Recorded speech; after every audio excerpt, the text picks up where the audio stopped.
You're trying to love this to death, aren't you? I disagree. You're not really for giving law enforcement the power to fight back, are you? I am in favor of giving law enforcement that power and respecting constitutional limits. I don't believe you, Professor. Hey everybody, welcome back. We just watched a little snippet of Senator John Kennedy in a Senate Judiciary Committee hearing about the threat of drones. And let me tell you, this is exactly why people get frustrated with Washington. You have a clear, real-world danger, drones being used by criminals and our adversaries, and the question is simple. Should our state and local police be empowered to shoot them down and stop them? Kennedy starts with a common-sense premise. Bad guys use drones, so law enforcement needs the power to fight back. But then, you get the legal academics who immediately jump in with 10,000 reasons why we can't do the simple, effective thing. They bury the solution under layers of constitutional hypotheticals that only slow down our defense. Kennedy is the voice of sanity here, cutting through the legal weeds to ask, are you for public safety, or are you for complexity? This isn't about ignoring rights. It's about making sure police can act when lives are in danger now. We have to make it easy for the good guys to win. Let me know in the comments below. Do you think police should have the immediate authority to take down a hostile drone, or should they have to fill out paperwork first? Hit that like button, subscribe if you want more common sense political analysis, and let's dive into the full video.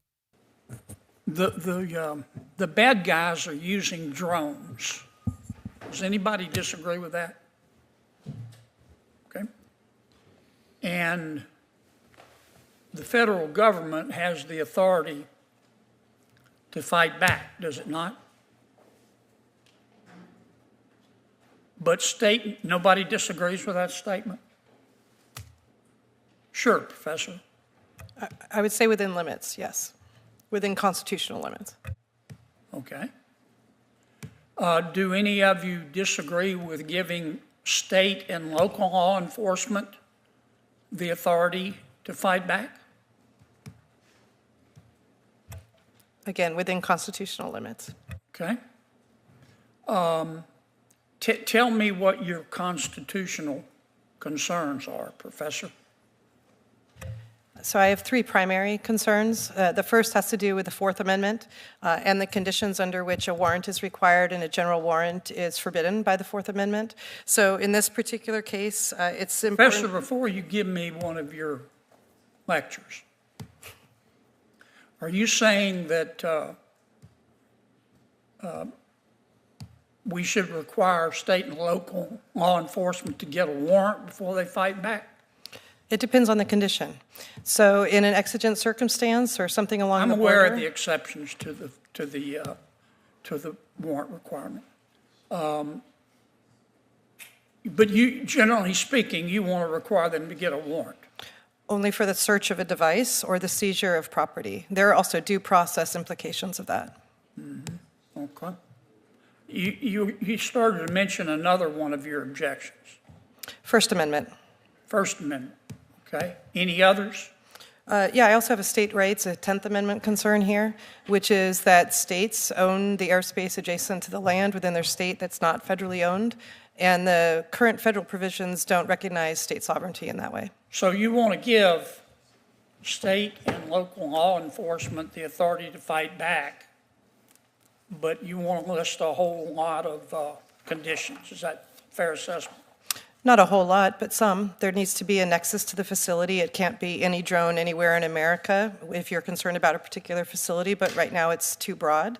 There have to be acknowledgments of First Amendment concerns. So for instance, limiting the covered facilities to the experience and logic test with which the courts use for right of public access, or prohibiting media bans across the board, or setting a time limit before and after special events so they don't extend extensively. This is what a number of state measures already do, and I'd like to see that at a federal level and apply to bring this within the constitutional limits. Sounds like a lot of conditions to me.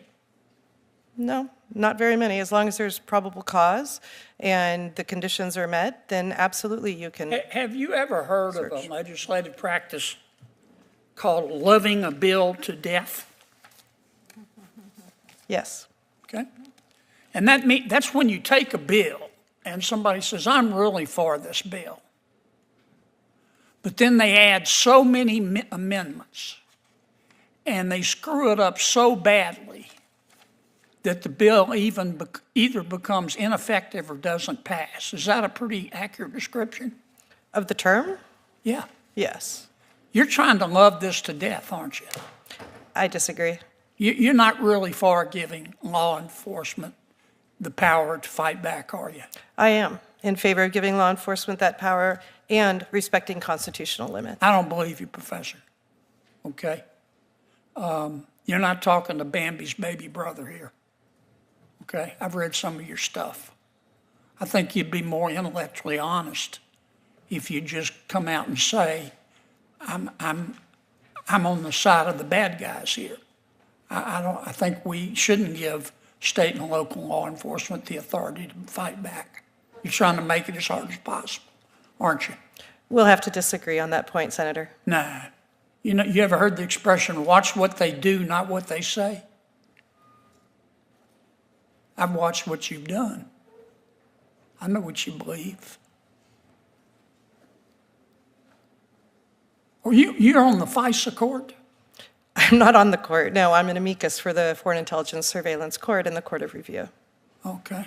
Were you there when you guys issued all those bad warrants against Trump's people? I can't discuss my work on the court, Oh, unfortunately. it's top secret, right? You'd have to put me on the American people on double secret probation if you told them the truth, wouldn't you? No. I can't discuss my matters that I've handled before the court. I can discuss the public ones where I've dealt with First Amendment concerns and the right to petition. I did an extensive history looking at that right I'm to done, petition. Madam Chair. Senator Kennedy was absolutely in rare form. He did exactly what he does best. He took a complicated, high-minded legal debate and boiled it down to a simple question of common sense versus obstruction. The fundamental disagreement here is crystal clear. Kennedy is saying, drones are a threat to critical infrastructure and our communities. We need to give state and local law enforcement the tools they need to act, period.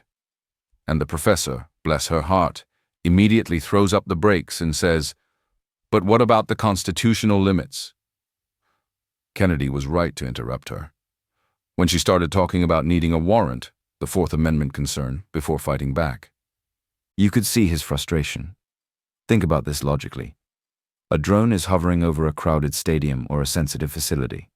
That is an exigent circumstance. You don't call a judge to sign a warrant while a threat is flying overhead. Police must have the latitude to react to an immediate danger.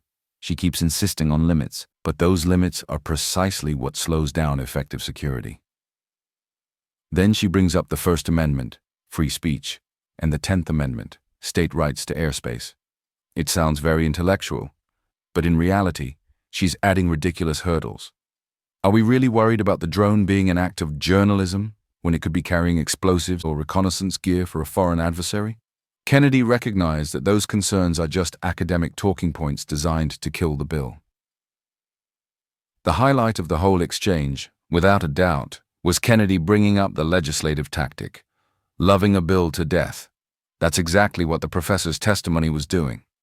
He pointed out that she's supposedly for giving law enforcement authority, but then she lists conditions, a nexus to the facility, limits based on the experience and logic test, media bans, time limits before and after events that make the resulting law so weak and complicated that nobody can ever use it effectively. He nailed the ultimate motivation. If you make the legislation so complex and riddled with exceptions, you effectively accomplish the same goal as outright opposing it. It's a trick used by those who don't want the solution, and Kennedy called her out on her sincerity. The bottom line. When Kennedy says, "I don't believe you, Professor," he's not being rude. He's being honest about the practical effect of her testimony. He's looking at what she does, which is introduce massive amounts of legal complexity, and not what she says, which is claiming she supports law enforcement. The job of Congress is to give our police and security services clear, actionable authority to protect us. The job is not to invent hypothetical constitutional nightmares that paralyze law enforcement. Senator Kennedy stood up for common sense public safety, and he exposed the intellectual dishonesty that constantly tries to derail necessary security measures in Washington. Good job, Senator.